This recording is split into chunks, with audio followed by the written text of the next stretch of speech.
Case 1. Amber Pasztor. She heard her own name on the radio, and she decided her children had to die. That is where this story begins. Not at the crime scene, not in a courtroom, but in the cab of a stolen Mercury sedan somewhere between Fort Wayne and Elkhart, Indiana, on September 26, 2016. A woman named Amber Pasztor had already killed one person. She had already kidnapped her own 2 children. And when an Amber Alert came across the radio, her name, her car, her children, she made a decision so cold it is almost impossible to process. She smothered them, one at a time. Then she drove to the Elkhart Police Department, flagged down an officer, and said, "I killed my kids." The children were in the back seat. Their skin was gray. They were already gone. Amber Pasztor was 29 years old at the time of the murders. She had lived most of her adult life in Fort Wayne, Allen County, Indiana, a woman whose history with mental illness, drug abuse, and instability was well documented by the time she killed 3 people in the span of 2 days. She was diagnosed with bipolar disorder at age 16. Later, she received a diagnosis of schizophrenia. Over the years, she tested positive for methamphetamine, cocaine, and marijuana. She used alcohol regularly. She used synthetic marijuana. There was a prior incident in which she threatened her own mother with a knife in front of her children. She had instructed her 6-year-old son to physically hit other children. Allen County's Department of Child Services had been involved with Pasztor's family for years. In April of 2015, a court identified her children, Renee Pasztor, age 6, and Liliana Hernandez, age 7, as children in need of services. Eventually, Pasztor agreed to relinquish her parental rights. The children were placed with their grandparents, her parents, at their home on US 33 in Fort Wayne. By all available accounts, the children were safe there. They were loved. They were thriving. That should have been the end of Amber Pasztor's role in their lives. It was not. The killing started not with her children, but with a man named Frank McComer. Frank McComer was 66 years old. He was a former neighbor who had lived in the same mobile home community outside Fort Wayne. Pasztor had planned his murder days in advance. She arranged a camping trip with McComer and persuaded him to purchase a deer hunting rifle for her.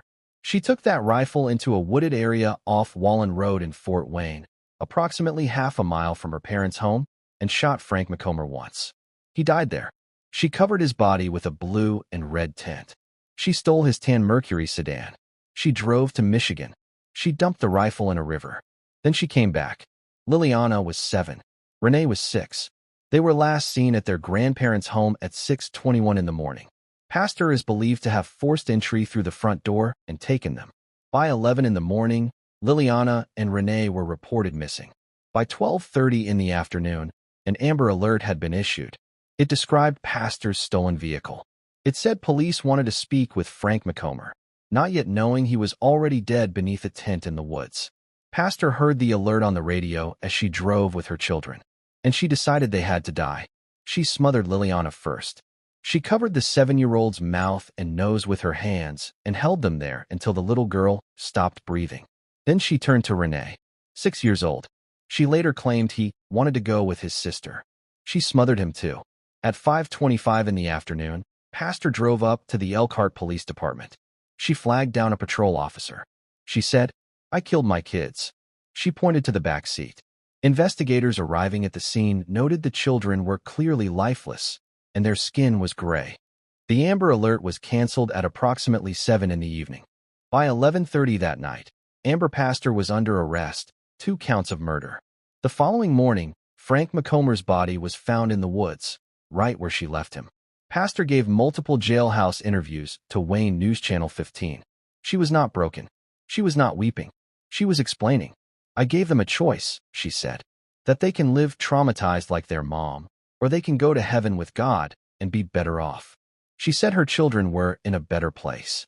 She told police she had believed a drug cartel was pursuing her children, to rape them and chop them up. She said she gave the children the choice between being chopped up or suffocated. She said she killed Frank McComer to send a message to the cartels not to mess with her.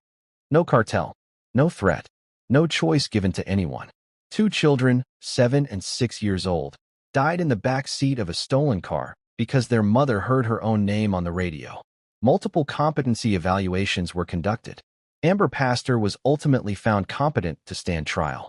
On June 1, 2017, Pasztor pleaded guilty but mentally ill to 2 counts of murder in Elkhart County Circuit Court before Judge Michael A. Cristofino. Defense attorney Peter Soldado represented her. Elkhart County prosecutor Vicki Becker handled the prosecution.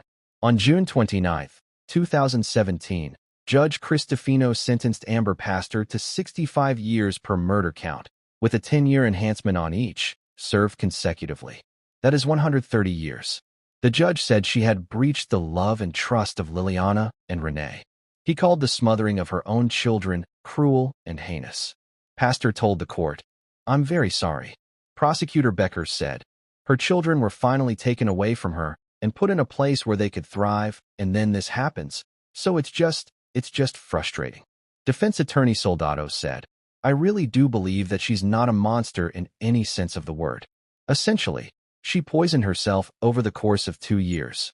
On April 9, 2018, Pasztor returned to court, this time in Allen County, for the murder of Frank McComer. She again pleaded guilty but mentally ill. She received an additional 65 years. She told the court, "I'm very sorry. I've lived a rough life. Don't judge a book by its cover." Her combined sentence, 195 years. Amber Pasztor is currently incarcerated in the Indiana Department of Correction. She will die there. Liliana Hernandez was 7 years old. Renee Pasztor was 6. They were found in the back seat of a stolen car, gray-skinned, gone, because their mother heard her own name on the radio and could not think of a single reason to let them live. Case 2, Brandy Worley. He filed for divorce on a Tuesday. By Thursday morning, both of his children were dead, stabbed in their sleep by their mother. Brandy Worley did not snap. She did not lose control in a single violent moment. She went to a store, she bought a knife, she hid it in her son's bedroom, she waited for her husband to go to sleep, and then she woke her children up and killed them one at a time. She called her mother afterward. Her mother told her to call 911. She did. She was calm. "I just stabbed myself and I killed my 2 children," she said. And then she told the operator why. "My husband wanted a divorce and wanted to take my kids. I don't want him to have my kids." Brandy Worley was 30 years old. She lived in Darlington, Montgomery County, Indiana, with her husband Jason Worley, a software engineer, and their 2 children, Tyler, age 7, and Charlie, age 3. Their marriage had deteriorated after Jason discovered Brandy had been having an affair with their 51-year-old neighbor. The revelation broke them. Jason, processing his pain, had posted about it anonymously online in October of 2016. He was still trying to figure out what to do with his life. On November 15, 2016, he told Brandy he wanted a divorce. The next day, he made it official. Jason filed for divorce in Montgomery County on November 16, 2016, citing irretrievable breakdown of the marriage. That same evening, the family attended Charlie's dance practice. They had dinner together at home. It was a quiet night. Normal. Brandy told Jason she needed to run to Walmart, pipe cleaners for Tyler's school project. Instead, she bought a combat knife. She came home. She hid it in Tyler's bedroom. The family played together that evening. Jason bathed the children and put them to bed. He would later recall, with devastating simplicity, "I told them that I love you, and I'll see you in the morning." In the hours before dawn, Brandy Worley woke Tyler up. She suggested a sleepover in Charlie's room, something that would get both children in the same place. Then she retrieved the knife. She straddled 7-year-old Tyler and stabbed him multiple times. 3-year-old Charlie woke up and asked what her mother was doing. Brandy told her nothing. Charlie went back to sleep. Once Tyler was dead, Brandy stabbed Charlie. After both children were dead, she stabbed herself multiple times in the neck in a suicide attempt. She consumed a large amount of Benadryl. Then she called her mother. Her mother told her to call 911. At 4:35 in the morning, Brandy Worley called Montgomery County 911. She was calm. She said, "I just stabbed myself and I killed my 2 children." She said why. "My husband wanted a divorce and wanted to take my kids. I don't want him to have my kids." Her mother arrived. Her screams woke Jason. He ran upstairs. His mother-in-law was in the kitchen crying, "My babies." Brandy told Jason, simply, "Now you can't take the kids from me." She told paramedics she had tried to die, but somehow screwed that up, and didn't want the children to live without her. Montgomery County Prosecutor Joe Boozer led the prosecution. Defense attorney Mark Inman represented Brandy Worley. In January of 2017, Brandy pleaded guilty to 2 counts of murder. On March 19, 2017, she was sentenced to 120 years in prison, 55 years for Tyler's murder, 65 for Charlie's, served consecutively. Prosecutor Boozer did not pull his words. She was more adept killing her small, sleeping children than killing herself.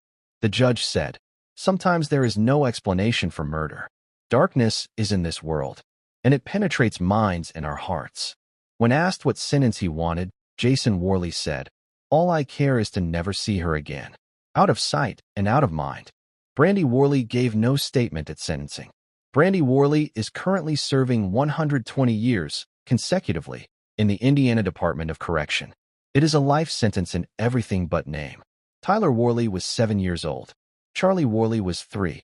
They were asleep when their mother came into the room with a knife she had purchased the day before specifically to kill them.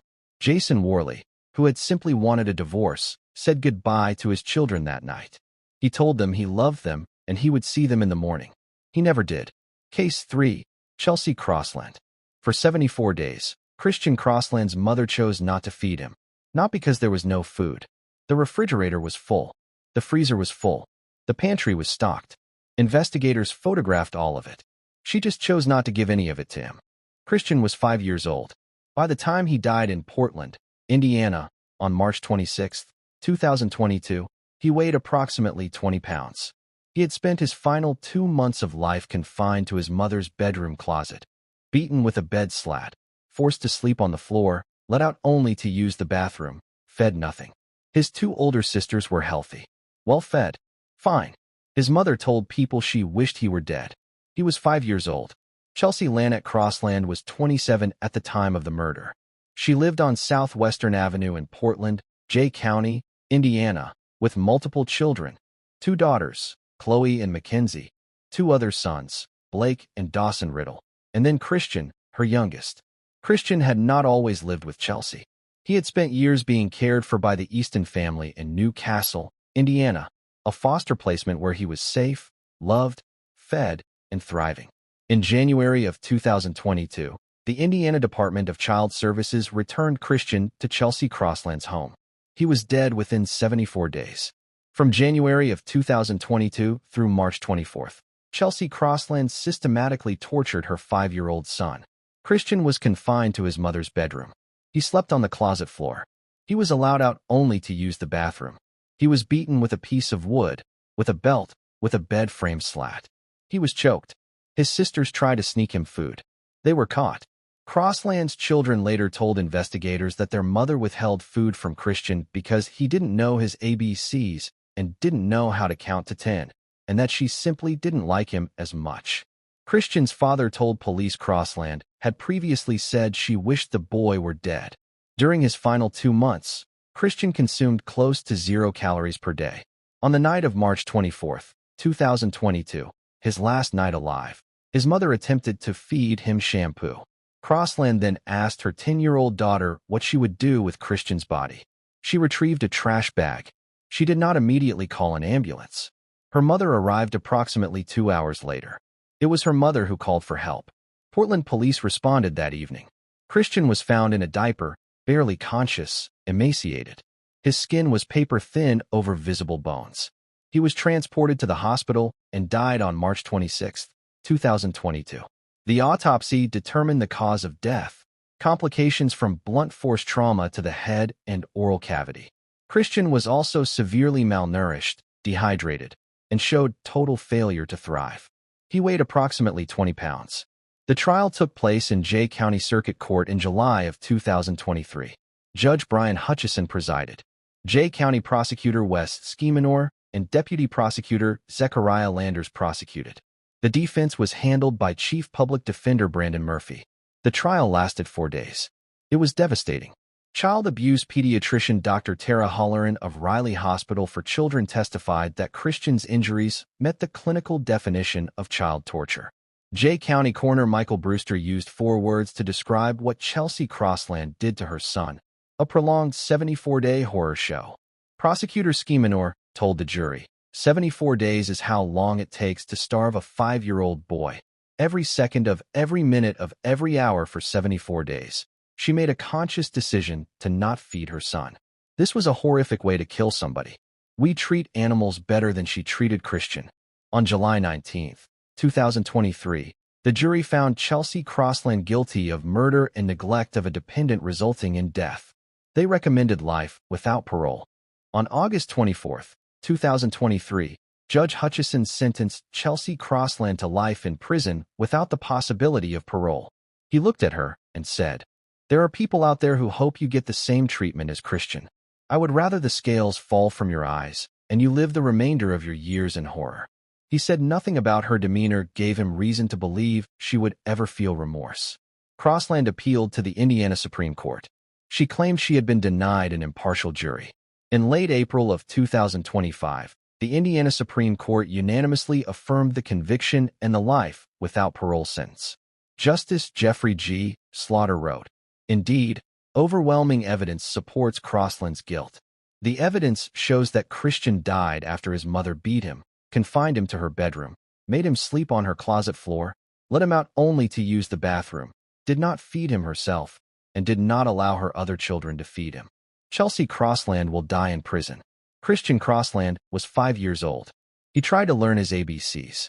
He slept on a closet floor for 74 days while his sisters slept in beds. His mother had a full refrigerator, a full freezer, a full pantry, and she chose, every single day, for 74 days, to give him nothing. Case 4, Amanda Carmack. Skylia Carmack had run away from home before. She was 10 years old, and she had already figured out that the safest thing she could do was leave.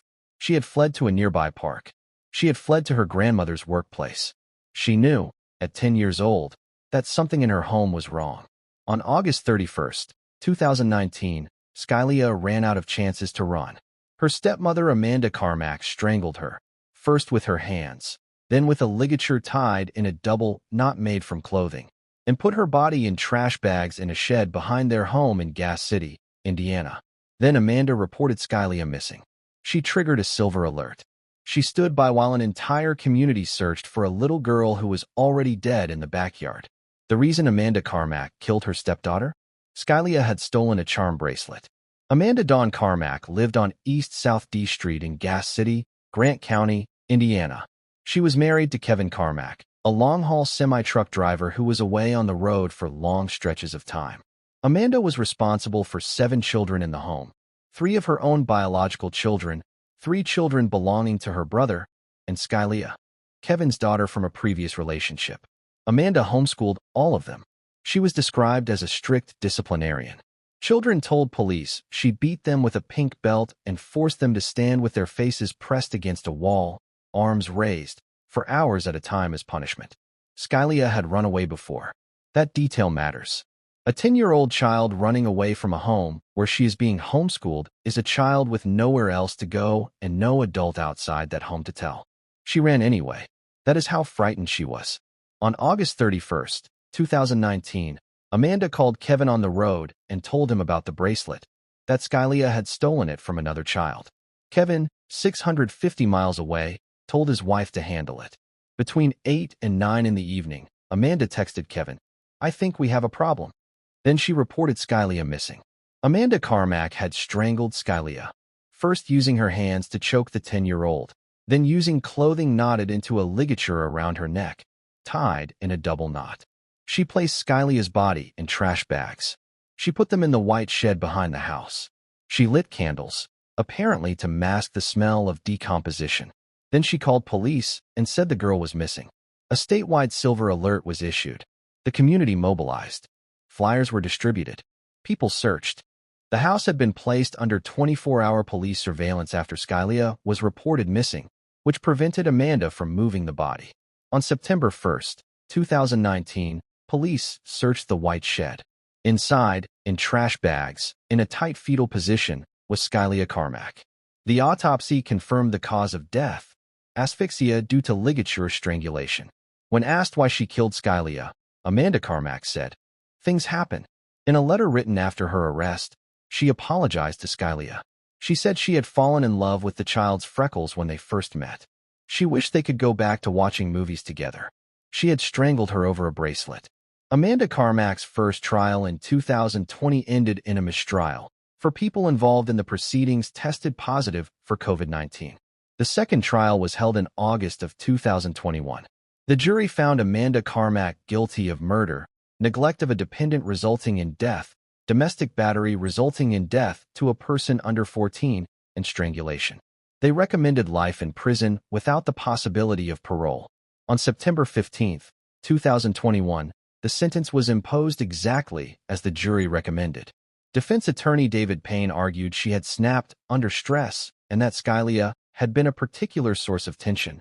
This is a woman under a lot of stress, and this child was causing a lot of stress. That's why she did what she did. The word stress does not fully capture what you do to a child when you knot clothing around her neck and put her in a trash bag in a shed. Carmack appealed her conviction, arguing insufficient evidence of premeditation. The Indiana Supreme Court heard oral arguments in September of 2022. On January 12, 2023, the court unanimously upheld the murder conviction and life without parole sentence. In its ruling, the court wrote, "At most, Carmack's subjective parenting issues with her stepdaughter could have been addressed through rote disciplinary measures, not strangulation." The court also found a clear cooling-off period. Amanda had spoken with Kevin around 3:30 in the afternoon, but did not kill Skylia until hours later. This was not a moment of passion. This was a decision. Amanda Carmack is currently serving life without parole in the Indiana Department of Correction. Skylia Carmack was 10 years old. She had already learned, at 10, that running away from home was sometimes the safest option. On August 31, 2019, she ran out of places to go. Case 5, Mary Yoder. Judah Morgan told his foster family he was afraid. He was 4 years old, and he specifically said he was afraid that Mary would hurt him. The Indiana Department of Child Services sent him back anyway. 6 months later, Judah was dead. He had been starved, beaten, bound with duct tape, and confined to a dark basement while the rest of his family lived normally upstairs. His mother's DNA was found on the duct tape. The home smelled of urine and rotting food. The refrigerator was padlocked shut. Judah Morgan was 4 years old. He had told someone he was afraid. No one in a position of authority listened. This is the story of Mary Yoder, and of the system that handed her a child to kill. Mary Yoder was between 26 and 28 years old during the period of abuse. She lived in LaPorte and Hamlet, Indiana, with her partner Alan D. Morgan, between 28 and 30, Judah's biological father. Judah was born on June 17, 2017. He was removed from Alan Morgan's home at just 4 months old due to documented drug use and domestic violence in the household. He was placed with his second cousin, Jenna of Knox, Indiana. Hullett raised Judah for nearly all of his young life. She loved him. He was safe. In April of 2021, when Judah was 3 years old, Indiana DCS ordered him returned to his biological parents. Jenna Hullett objected. She reached out repeatedly. Judah himself told his foster family he was afraid Mary would hurt him. DCS sent him home. The conditions inside the home were documented in explicit detail by law enforcement. Officers described a strong, pungent odor of urine and rotting food. Clothing, garbage, and animal fecal matter covered the floors. The kitchen refrigerator was locked with a cord attached to a key-style lock. Judah was confined to the basement. He was kept in the dark. He was naked. He was given only a fuzzy blanket and a soiled infant toilet. He was bound with duct tape around his hands and feet, sometimes with his arms behind his back. Mary Yoder's DNA was found on the duct tape. Other children in the home witnessed this and reported it. Surveillance footage captured days before Judah's death showed Yoder grabbing one of her other sons by the arm, throwing him onto the floor, and kicking him repeatedly. A doctor who later examined Judah's remains estimated he had been malnourished for at least the last 6 months of his life, the entire period since DCS returned him to his parents. At approximately 2:45 in the morning, LaPorte County Sheriff's deputies responded to the family's home in Hamlet. Yoder had called 911, saying Alan Morgan lost his temper and hurt Judah. Deputies found Judah's bruised, bloodied, naked body wrapped in a blanket on the bedroom floor. He was pronounced dead. The cause of death, blunt force trauma. The forensic pathologist who performed the autopsy said it was one of the worst cases of child blunt force trauma he had seen in nearly 30 years. Alan Morgan fled the scene. He led police on a chase reaching 119 miles per hour before being caught in Knox. LaPorte County Prosecutor Sean Fagan prosecuted both parents. Judge Thomas Alavizos presided. On November 29, 2022, Alan Morgan pleaded guilty to murder and battery of a child. He received 70 years. In August of 2023, Mary Yoder pleaded guilty to felony neglect of a dependent resulting in death and domestic battery against a child under 2. During her plea, she admitted she knew Alan was striking Judah. She admitted she knew Judah was being confined to the basement. She admitted she knew he was being denied food. She admitted she could have stopped it. She said, "I could have put a stop to this but didn't." On January 5, 2024, Yoder stood before Judge Alavizos and said she missed her sweet boy, full of joy. The judge reportedly held up a photo from Judah's autopsy and said, "Look at him. Unbelievable." She received 42 years. Foster mother Jenna addressed Yoder directly. "You knew he loved us, and we loved him, and you hated that. We were his family. I have more hatred toward you because you could have saved him. How many times did I reach out to you, and you blatantly ignored me?" Prosecutor Fagan said, Ms. Yoder was given a great gift. She was the mother of a young, vivacious Judah, and she squandered it. Indiana's legislature responded to Judah's death by enacting what became known as Judah's Law, legislation allowing unlicensed caregivers like Jenna to intervene as legal parties in court cases involving children in need of services. Jenna also filed a civil suit against Alan Morgan and Indiana DCS. Mary Yoder is currently serving 42 years in the Indiana Department of Correction. Alan Morgan is serving 70 years. Judah Morgan was 4 years old. He told his foster family he was afraid Mary would hurt him. He was 4 years old, and he was right, and the system sent him back anyway. Case 6, Jenna Miller. He said one word at the end.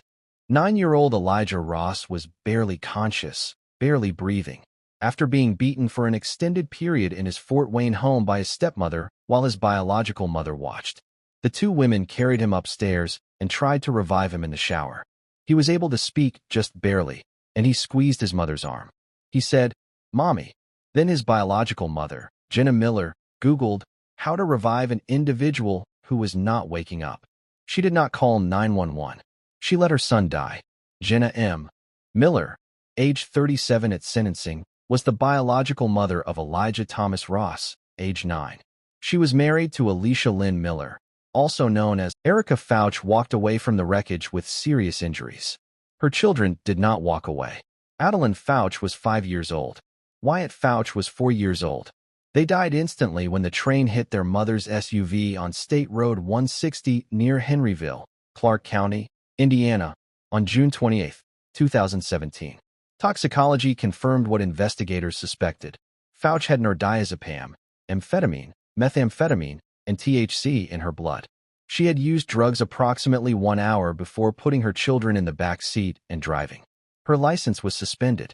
Erica J. Fouch was 29 years old at the time of the crash. She was from Henryville, Indiana. She admitted to starting marijuana use at age 14. She later became addicted to prescription pain pills.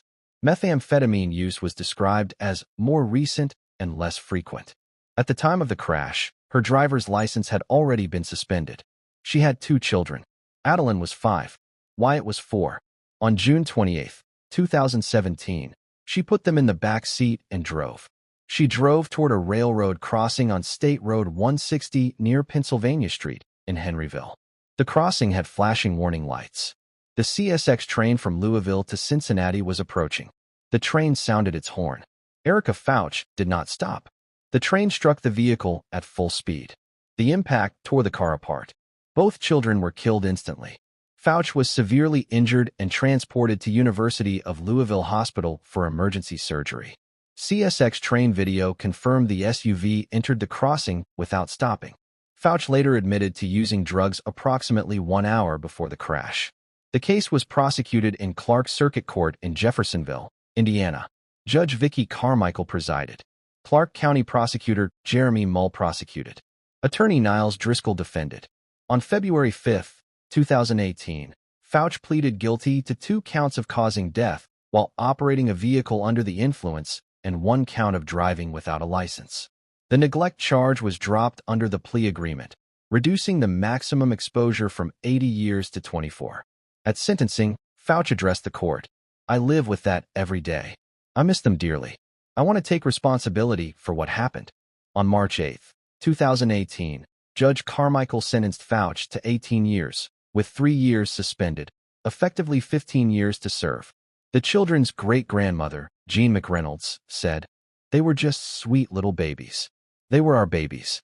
In October of 2023, the court granted a sentence modification, releasing Fouch on probation. The order stated she had done remarkably well while incarcerated. On July 1, 2025, Erica Fouch was stopped by police in Jasper, Indiana, in Du Bois County. She was arrested on new charges: operating a vehicle while intoxicated and operating a vehicle with a Schedule 1 or 2 controlled substance. Prosecutor Mull responded directly. "All the remaining years of that 18-year sentence is on the shelf and is set to be revoked. These 2 little children were hit by a train and killed in a very violent way because of her actions." Fouch faces the remainder of her original 18-year sentence, plus up to 12 additional years. She is currently held in Clark County Jail pending probation revocation hearings. Adeline Fouch was 5 years old. Wyatt Fouch was 4 years old. They were buckled into a back seat. Their mother had been using drugs for an hour before she drove. She did not stop for the flashing lights. She did not stop for the horn. The train did not stop for her. Case 8. Tony McClure. 6 times, someone reported that Kinsley Welty was being neglected. 6 times, Indiana DCS closed the case without ever making an in-person visit to see the child. On April 9, 2024, police responded to a report of an unresponsive 5-year-old on the southwest side of Indianapolis. They found Kinsley. She weighed 21 pounds, less than she weighed at age 2. Her eyes were sunken. Her bones were visible. Her hands and feet were covered in feces. She had active head lice crawling across her scalp. She was dead. Her mother, Tony McClure, had locked her in a back closet for up to 20 hours a day. She had padlocked the refrigerator. She had told investigators she had a desire for her to be out of her life. Kinsley was 5 years old. Tony McClure was 29 to 30 years old. She lived at the 6500 block of Denver Drive on the southwest side of Indianapolis, Marion County, Indiana. Her live-in boyfriend, Ryan Smith, age 27 to 28, and her mother, Tammy Halsey, age 53, were also charged in the case. Kinsley Welty's paternal grandfather, Brian Welty, and grandmother, Tricia Welty, had previously helped raise Kinsley during periods when she was in foster care. This was not McClure's first encounter with DCS over Kinsley. In December of 2018, less than a month after Kinsley was born, officers found the home in conditions described as one of the worst ever encountered. The 3-week-old appeared malnourished. McClure was charged with neglect. She served 21 days in jail. Kinsley lived in foster care and with her paternal grandfather until 2021, when DCS returned her to her mother. 6 months after Kinsley's birth, DCS had documented how dangerous this home was. They sent Kinsley back anyway in 2021. 6 reports of neglect followed over 3 years. None resulted in a caseworker ever seeing Kinsley face-to-face. From approximately May of 2021 through April of 2024, prosecutors alleged that McClure, Smith, and Halsey systematically starved, confined, and abused Kinsley Welty. McClure admitted to investigators that she routinely locked Kinsley in a back closet, blocked by a dresser on the outside, for up to 20 hours per day. The closet bore small handprints in what appeared to be feces. Inside, soiled clothing was piled on the floor. Facebook messages between McClure and her mother Tammy Halsey documented the deliberate nature of the abuse. They discussed locking cabinets and the refrigerator to keep Kinsley away from food. They referred to Kinsley by derogatory names. They coordinated their efforts to hide the child from the public and from DCS. Halsey allegedly used duct tape to restrain Kinsley and tied her to a bed. Ryan Smith later told police that in the last 3 to 4 months of Kinsley's life, he saw her out of the closet approximately 10 times. McClure admitted she knew Kinsley frequently expressed that she wanted more food or that she was thirsty. She admitted she had a desire for her to be out of her life. At approximately 5:15 in the afternoon, IMPD officers responded to a report of an unresponsive child. They found Kinsley welty with sunken eyes, bones visibly protruding, feces on her hands and feet, and active head lice covering her scalp. She was transported to Riley Hospital for Children. She was pronounced dead. The cause of death, malnutrition resulting from neglect. IMPD Chief Chris Bailey stated, "The circumstances of Kinsley's death are horrific and beyond comprehension. No human being, let alone a child, should be treated like she was." Prosecutor Ryan Mears said, "Kinsley suffered an unimaginable fate at the hands of those who were supposed to raise and protect her." Grandfather Brian Welty said, "It's horrific. My granddaughter basically starved to death, and it could have been avoided." Her cousin Kyla Welsh said, "As far as I'm concerned, she was not a mother, she was a monster." Ryan Smith pleaded guilty in December of 2025 to neglect resulting in death and agreed to a 20-year sentence in exchange for testimony against McClure. Tammy Halsey entered a similar deal. As of February of 2026, Tony McClure remains in custody without bond. Prosecutors have filed for life in prison without parole. Trial is scheduled for 2026.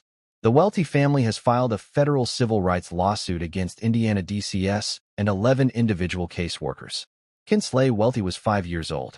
6 times, someone called DCS. 6 times, no one came to see her face-to-face. On April 9, 2024, her bones were visible through her skin. She weighed less than she had at age 2.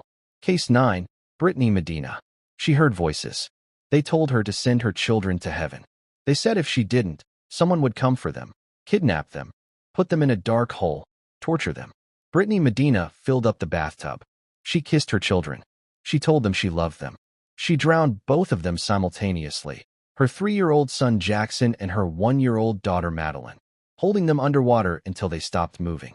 Then she drove to the Lawrence County Jail and walked inside. "I just killed my kids," she said. Brittany D. Medina was 33 to 35 years old. She lived in Mitchell, Lawrence County, Indiana. Her children were Jackson Shelton, age 3, and Madeline Maddie Shelton, age 1. On the evening of September 25, 2023, Brittany consumed a half gram of Xanax, a Suboxone strip, and snorted 3 separate lines of cocaine. The following morning, September 26, her boyfriend left for work. She made breakfast for the children.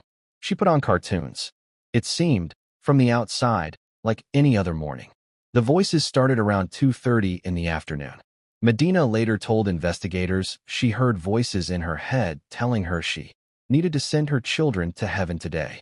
The voices told her that if she did not act, someone would come to kidnap the children and put them in a dark hole, that people would torture all 3 until the end of their lives. She filled the bathtub. She went to her children. She told them she loved them. She kissed them. Then she drowned them. She held both children in the water simultaneously, around their necks, and held them there until Jackson no longer had a pulse and quit moving. She held Madeline until the water was completely still. After the murders, she walked to the bedroom. She changed into dry clothes. She went back and checked to make sure the children were not moving. Then she got into her car and drove to the Lawrence County Jail. At 4:50 in the afternoon, she walked inside and told an officer she had just killed her children. She said she ended up sending her daughter and son to heaven. At approximately 7 in the evening, Mitchell Police and Indiana State Police responded to Medina's home at the 1200 block of West Brook Street. Both children were found deceased in the bathtub. Jackson without clothes. Madeline in a flowered onesie. Feet facing the shower end of the tub. When asked directly whether it was her intention to kill the children, Brittany Medina confirmed, yes. Medina was charged with 2 counts of murder and 2 counts of neglect of a dependent resulting in death. She was held without bond. On September 3, 2025, Medina pleaded guilty but mentally ill to 2 counts of neglect resulting in death, level 1 felonies. Judge John M. Plummer III took the plea under advisement. On December 2, 2025, Judge Robert Klein rejected the proposed plea agreement entirely. Brittany Medina will now face a full jury trial on all original charges, 2 counts of murder and 2 counts of neglect resulting in death. The trial was originally scheduled for February 4, 2026. Medina remains in Lawrence County Jail without bond as of February of 2026. Jackson Shelton was 3 years old. Madeline Shelton was 1 year old. Their mother heard voices and decided the way to protect them was to drown them. She kissed them first. Then she held them underwater until the water went still. Case 10, Chantel Gardner. She stopped going home. Not because anything dramatic happened. Not because there was a crisis. She just stopped going home. She found living with her 2 toddlers overwhelming. She moved in with her boyfriend. She checked on the children approximately once a day to drop off fast food. The apartment's heat had broken. She did not report it to maintenance because she was afraid someone would see the condition of the apartment and discover the neglect. The apartment was 46 to 51 degrees Fahrenheit. Feces were on the floors, the walls, the furniture. The mattress was layered with waste. Chicken bones and rotting food covered every surface. Her 2-year-old daughter Skylar died in that apartment. Alone. In the cold. Her mother wasn't even there. Chantel Gardner was 33 years old. She lived at the Timber Point Apartments on the 6300 block of Newberry Lane in northeast Indianapolis, Marion County, Indiana. She had 2 children, Skylar Gardner, age 2, and a son, age 3 to 4. Her boyfriend, Brian Thomas, age 39, lived separately and was charged with 2 counts of assisting a criminal for lying to investigators. Gardner later told investigators that she had found life with the children overwhelming and had strayed away from the home altogether due to the smell. She stopped taking the children to doctor visits. She stopped taking them out in public at all, for fear that the neglect would be discovered. The last time both children had been at Thomas's residence was December 27, 2024. Thomas said the children were at his place 1 day at most per week. Most days, they were alone in the cold apartment. The furnace had broken. Gardner knew. She did not call maintenance. She did not move the children. She did not take them to a warmer place. She kept dropping off fast food once a day and returning to her boyfriend's home. On January 25, 2025, Gardner came to the apartment. Her 3-year-old son came to her. Skylar did not.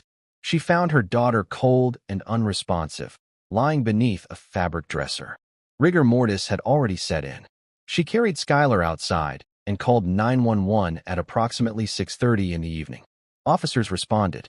Skylar was pronounced dead at the scene. The medical examination documented what had been done, or rather, what had been allowed to happen, to Skylar Gardner. Preliminary cause of death, hypothermia. Her hands and feet showed frostbite. There were multiple patterned bruises covering her body consistent with inflicted trauma. Bruising over her vaginal area and right eye. Bite marks. A large puncture wound on her neck, believed to be from a rodent post-mortem. And in her stomach, hair and feces. A nurse practitioner stated the bruising was suspicious for non-accidental trauma consistent with inflicted trauma seen in child abuse. The apartment temperature was between 46 and 51 degrees Fahrenheit. The floors were covered in human feces, garbage, chicken bones, fast food bags, rotting food. The baby crib mattress had layered feces. Feces were smeared on walls and furniture. Skylar Gardner, age 2, had been left there, alone, in the cold, in the dark, while her mother found things overwhelming. On January 30, 2025, charges were upgraded from neglect to murder and neglect of a dependent resulting in serious bodily injury.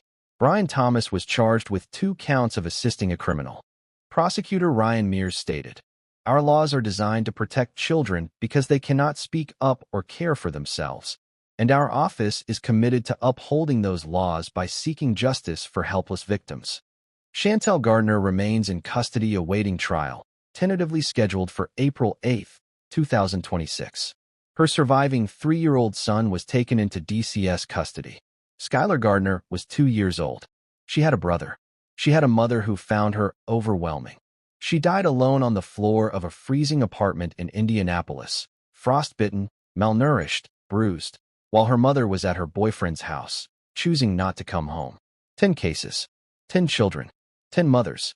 Indiana. The cases in this series span from 2016 through 2025. They cross every region of the state: Fort Wayne, Portland, Gas City, Indianapolis, Darlington, Henryville, Mitchell, LaPorte, Marion. Different counties, different judges, different prosecutors, different crimes. But the same failure runs through most of them like a thread. In the Pasztor case, years of DCS involvement failed to permanently remove an unstable, drug-addicted mother's access to children a court had already said she should not have. In the Yoder case, DCS returned a 4-year-old to parents despite the child himself expressing fear, and he was dead within 6 months. In the McClure case, 6 separate reports of abuse were closed without a single in-person visit to see Kinslay's face. In the Crossland case, Christian had been safely placed with a loving foster family for years before being returned to his mother, who starved him to death in 74 days. In the Gardner case, a toddler froze to death in a broken apartment while her mother found her overwhelming. This is not about bad mothers alone. This is also about the systems that handed children to people already documented as dangerous. Judah's law came from Judah Morgan's death. The wealthy family's federal lawsuit came from Kinslay's death. Change sometimes follows tragedy, but it never brings the children back. Of the 10 mothers documented in this series, 3 were sentenced to life without parole: Chelsea Crossland, Amanda Carmack, and prosecutorial pursuit of the same for Tony McClure is active. Amber Pasztor received 195 years. Brandy Worley received 120 years. Alicia and Jenna Miller collectively received 55 years. Erica Fouch received 18 years and is now facing revocation. Mary Yoder received 42 years. Brittany Medina's trial is pending. Chantel Gardner's trial is pending. The children in these cases were between 1 and 10 years old. Every one of them was failed by at least one adult who was supposed to protect them. In most cases, they were failed by systems too, systems that saw warning signs, received reports, opened files, and closed them again. We say their names so they are not reduced to case numbers. Tyler Worley, Charlie Worley, Liliana Hernandez, Renee Pasztor, Skylia Carmack, Christian Crossland, Judah Morgan, Elijah Ross, Adeline Fouch, Wyatt Fouch, Kinsley Welty, Jackson Shelton, Madeline Shelton, Skylar Gardner. This has been Crime Unknown.